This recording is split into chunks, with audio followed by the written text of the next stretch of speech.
আমার ঘরে একটা ছোট্ট টেবিল ল্যাম্প আছে। প্রতিদিন রাতে ঘুমানোর আগে আমি সেটা নিভিয়ে দিই।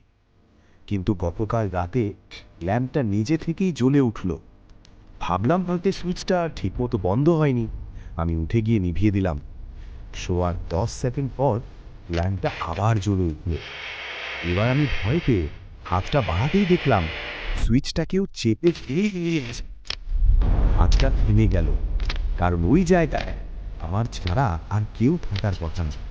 আমি ধীরে ধীরে দেখলাম কঙ্কাল সার কালো ছায়া মানব আমার পিছনে দাঁড়িয়ে আছে। তার মুখটা আমার কানের কাছে এনে